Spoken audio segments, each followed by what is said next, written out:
Hello everyone, SP classes के online channel में मैं विजय कुमार आप सभी का स्वागत करता हूं।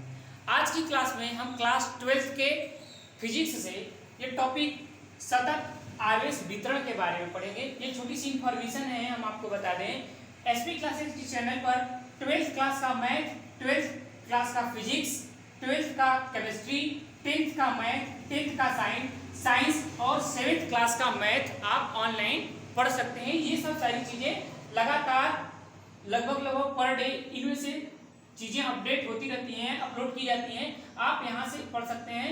यदि आपको और भी वीडियो चाहिए किसी चीज से रिलेटेड तो वो आप हमें कमेंट बॉक्स में बता सकते हैं, उसके बारे में भी आपको लेक्चर दे दिया जाएगा। चलिए आज के जो टॉपिक है हम पढ़ते हैं सतत आवेश वितरण के बारे में। सतत आवेश वितरण किसे कहते हैं? यदि आवेश सतत रूप से मतलब कि कॉन्टिन्यूअस रूप से किसी भी निकाय पर अगर पूरी तरह से वितरित है तो उसे क्या कहेंगे? सतत आवेश वितरण। मतलब कहना यह चाह रहा है कि कोई भी निकाय होगा उस पर आवेश का वितरण होगा। अगर कंडक्टर होगा तो वो जो चार्ज होगा वो क्या होना चाहिए कि हर जगह लगभग एकांक एरिया में, एकांक लंबाई अगर वो उसमें एरिया है तो एकांक एरिया में, यदि उसमें लंबाई है तो उस एकांक लंबाई में, यदि उस पर उस निकाय में आयतन है तो एकांक आयतन में क्या होना चाहिए? लगभग बराबर होना चाहिए। ठीक, उसे कहेंगे सतत आवेश वितरण। इसके 3 टाइप होते हैं। पहला है रेखीय आवेश वितरण, दूसरा है पृष्ठ आवेश वितरण और तीसरा है हमारा आयतन आवेश वितरण। सबसे पहले हम देखेंगे रेखीय आवेश वितरण किसे कहते हैं। रेखीय आवेश वितरण किसे कहते हैं? यदि आवेश एक समान रूप से एक रेखा पर वितरित हो तो उसे कहेंगे रेखीय आवेश वितरण। ध्यान दीजिएगा, इसमें क्या होगा? 1D, इसमें जो डायमेंशन होगा 1D होगा। इसमें एरिया है, पृष्ठ है तो एरिया मिलेगा तो इसमें होगा 2D और इसमें आयतन है तो मिलेगा 3D। ये स्ट्रक्चर होगा। जैसे रेखीय कह रहा है तो इसमें जो आवेश वितरण होगा वो एक रेखा पर होगा। एक समान रूप से क्या होगा? एक रेखा पर आवेश अगर वितरित होगा तो उसे कहेंगे रेखीय आवेश वितरण। दूसरा है पृष्ठ आवेश वितरण। इसका मतलब यह है कि यदि आवेश एक समान रूप से एक पृष्ठ पर वितरित होगा तो उसे कह देंगे पृष्ठ आवेश वितरण। इसी तरह से आयतन आवेश वितरण के क्या डिफिनेशन होगा? यदि आवेश एक समान रूप से आयतन पर, किसी भी निकाय के आयतन पर वितरित होगा तो उसे कह देंगे हम आयतन आवेश वितरण। इसमें क्या होगा? 1D मतलब एक लाइन होगी। इसमें क्या होगा? एक पृष्ठ होगा जिसमें 1D 2D होगा तो इसमें 2 डायमेंशन होंगे। इस तरह से आवेश वितरित होगा और इसमें क्या होगा? आयतन होगा। तो यहां से आपको क्या मिलेगा? 3D मिलेगा, आयतन मिलेगा। इस पर इसमें चार्ज डिस्ट्रीब्यूट होगा। इस तरह से रेखीय क्या होगा? एक रेखा पर वितरित होना चाहिए। पृष्ठीय क्या हो गया? एक पृष्ठ पर वितरित होना चाहिए। और आयतन आवेश वितरण क्या होगा? एक आयतन पर वितरित होना चाहिए। क्या वितरित होना चाहिए? आवेश का वितरण होना चाहिए। अब इसमें इसके कुछ फार्मूले हैं। क्या फार्मूला है रेखीय आवेश वितरण का?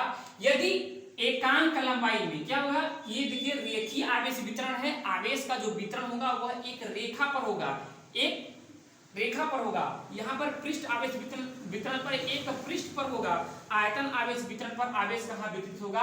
एक आयतन वाले निकाय में वितरित होगा। इसके बाद इसमें एक टॉपिक पूछता है रेखीय आवेश घनत्व किसे कहते हैं? क्या पूछता है? रेखीय आवेश घनत्व। रेखीय आवेश घनत्व, रेखीय आवेश घनत्व इसे लैम्डा से प्रदर्शित करते हैं। इसका फार्मूला होता है dQ/dl। क्या होता है? dQ/dl। यदि इसमें क्या है कि लैम्डा क्या है? एकांक लंबाई में उपस्थित क्या आवेशों की मात्रा। क्या है? एकांक लंबाई में उपस्थित आवेशों की मात्रा है क्या कहलाती है? रेखीय आवेश घनत्व कहलाता है। इसकी मात्रक की बात करेंगे तो आवेश का मात्रक होता है कूलम और लंबाई है तो इसका मात्रक हो जाएगा मीटर। तो क्या हो जाएगा? Coulomb per metre. क्या हो जाएगा? मात्रक हो जाएगा कूलम पर मीटर। और इसकी अगर बीमा की बात करेंगे तो कूलम का होता है AT। क्यों होता है? क्योंकि Q बराबर होता है IT। Q का I का होता है A और टाइम का होता है T। तो Q का हो गया AT और ये लंबाई है तो लंबाई का हो गया मीटर। मीटर मतलब हो गया L। L को कर देंगे हम ऊपर शिफ्ट, तो जो हमारी बीमा आ जाएगी वो बीमा क्या आ जाएगी, ATL पावर माइनस 1। ये हो गया रेखीय आवेश वितरण पूरा, मतलब आवेश अगर एक रेखा पर वितरित होगा तो उसे कह देंगे रेखीय आवेश वितरण। रेखीय आवेश घनत्व जो होता है लैम्डा इक्वल टू Q/dl, इसका जो मात्रक होगा कूलाम पर मीटर, इसकी जो बीमा होगी ATL पावर माइनस 1। क्या ATL पावर माइनस 1। अब आते हैं पृष्ठ आवेश वितरण, और इसमें पूछता है पृष्ठ आवेश घनत्व। क्या पूछता है, पृष्ठ आवेश घनत्व। पृष्ठ आवेश घनत्व क्या कहते हैं, इसको कहते हैं सिग्मा।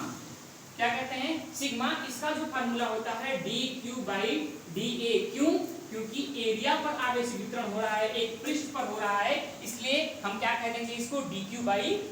ये क्या है, एरिया है। क्यों, क्योंकि इसमें 2 डायमेंशन मिलेगा, इसमें लंबाई था इसलिए 1 डायमेंशन मिल रहा था। इसका जो मात्रक होगा वो हो जाएगा